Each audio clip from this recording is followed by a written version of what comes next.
ಹರೇ ಕೃಷ್ಣ. ಎಲ್ಲರಿಗೂ ನಮಸ್ತೆ. ಆಹಾರ ಸುಧಾಗೆ ಸ್ವಾಗತ.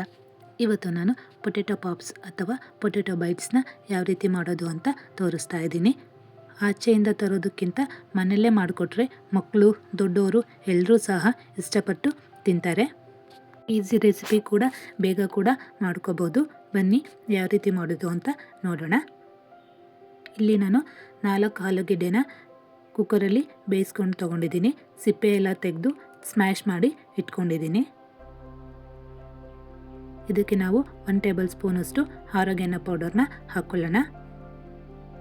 ಹಾಗೆ 1 ಟೇಬಲ್ ಸ್ಪೂನಷ್ಟು ಚಿಲ್ಲಿ ಫ್ಲೇಕ್ಸು, 1 ಟೇಬಲ್ ಸ್ಪೂನಷ್ಟು ಚಾಟ್ ಮಸಾಲ, ಹಾಗೆ 1/4 ಟೇಬಲ್ ಸ್ಪೂನಷ್ಟು ಪೆಪ್ಪರ್ ಪೌಡರ್ನ ಹಾಕ್ಕೊಳ್ಳೋಣ. ರುಚಿಗೆ ತಕ್ಕಷ್ಟು ಉಪ್ಪನ್ನು ಹಾಕ್ಕೊಂಡು 4 ಟೇಬಲ್ ಸ್ಪೂನಷ್ಟು ಕಾರ್ನ್ಫ್ಲೋರ್ನ ಹಾಕ್ಕೊಳ್ಳೋಣ.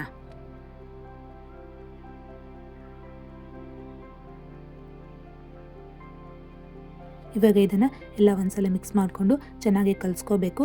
ನೀರು ಆ್ಯಡ್ ಮಾಡೋ ಹಾಗಿಲ್ಲ, ಹಾಗೆ ಕಲಿಸ್ಕೋಬೇಕು. ಚಪಾತಿ ಹಿಟ್ಟು ಕಲಿಸ್ತೀವಲ್ಲ ಆ ರೀತಿ ಕಲಿಸ್ಕೊಂಡ್ರೆ ಸಾಕಾಗುತ್ತೆ. ನೋಡಿ, ಈ ಕನ್ಸಿಸ್ಟೆನ್ಸಿಲಿದ್ದರೆ ಸಾಕಾಗುತ್ತೆ.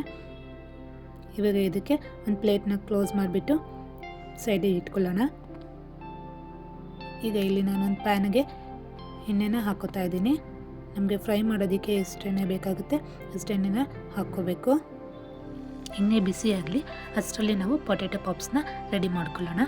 ನೋಡಿ, ಈ ರೀತಿ ಸ್ವಲ್ಪ ಹಿಟ್ಟನ್ನ ತೊಗೊಂಡು ಈ ರೀತಿ ನಾದ್ಕೋತಾ ಬರಬೇಕು. ನೋಡಿ, ಈ ರೀತಿ ಮಾಡ್ಕೊಂಡ್ಮೇಲೆ ಈ ರೀತಿ ಕಟ್ ಮಾಡ್ಕೋತಾ ಬರಬೇಕು. ಎಲ್ಲ ಒಂದೇ ಸೈಜಲ್ಲೇ ಇದ್ದರೆ ಚೆನ್ನಾಗಿರುತ್ತೆ. ಇವಾಗ ಒಂದು ಸ್ಪೋರ್ಕ್ನ ತೊಗೊಂಡು ಈ ರೀತಿ ಪ್ರೆಸ್ ಮಾಡಬೇಕು. ನೋಡಿ, ಎಲ್ಲದನ್ನು ಇದೇ ಥರ ಪ್ರೆಸ್ ಮಾಡ್ಕೋತಾ ಬರಬೇಕು. ನೋಡಿದ್ರಲ್ವ, ಈ ರೀತಿ ರೆಡಿ ಮಾಡ್ಕೊಂಡಿದ್ದಾದಮೇಲೆ ಎಣ್ಣೆ ಕಾದಿದೆ. ಇವಾಗ ಇದಕ್ಕೆ ನಾವು ರೆಡಿ ಮಾಡ್ಕೊಂಡಿದ್ದಂತಹ ಪಾಪ್ಸ್ನ ಹಾಕೋತಾ ಬರೋಣ. ಒಂದೇ ಸಲ ಹಾಕ್ಲಿಕ್ಕೆ ಹೋಗಬೇಡಿ, ಎಣ್ಣೆ ಬಿಸಿ ಇರೋದ್ರಿಂದ ಸಿಡಿಯೋ ಚಾನ್ಸಸ್ ಇರುತ್ತೆ. ಹಾಗಾಗಿ ಸ್ವಲ್ಪ ಸ್ವಲ್ಪ ಈ ರೀತಿ ಹಾಕ್ಕೊಳ್ಳಿ. 2 ಕಡೆನೂ ಚೆನ್ನಾಗಿ ಫ್ರೈ ಮಾಡ್ಕೋಬೇಕು. ಇಲ್ಲ ಅಂತಂದರೆ ಒಳಗಡೆ ಬೆಂದಿರಲ್ಲ, ಹಸಿ ಥರ ಇರುತ್ತೆ. ಹಾಗಾಗಿ 2 ಕಡೆನೂ ನೀಟಾಗಿ ಬೇಯಿಸ್ಕೋಬೇಕು. ಗೋಲ್ಡನ್ ಬ್ರೌನ್ ಕಲರ್ ಬಂದಿದೆ, ಎಲ್ಲ ಚೆನ್ನಾಗಿ ಬೆಂದಿರುತ್ತೆ. ಇವಾಗ ನಮ್ಮ ಪೊಟ್ಯಾಟೊ ಪಾಪ್ಸು ಅಥವಾ ಪೊಟ್ಯಾಟೊ ಬೈಟ್ಸ್ ರೆಡಿಯಾಗಿದೆ. ಈ ಥರ ಸ್ನ್ಯಾಕ್ಸ್ಗಳಂತಂದರೆ ಮಕ್ಕಳಿಗೆ ತುಂಬ ಇಷ್ಟ.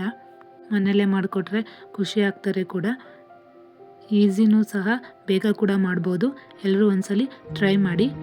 ಈ ರೆಸಿಪಿ ನಿಮಗಿಷ್ಟ ಆದರೆ ಲೈಕ್ ಮಾಡಿ, ಶೇರ್ ಮಾಡಿ, ಕಮೆಂಟ್ ಮಾಡಿ ಮತ್ತು ಸಬ್ಸ್ಕ್ರೈಬ್ ಮಾಡ್ಕೊಳ್ಳಿ.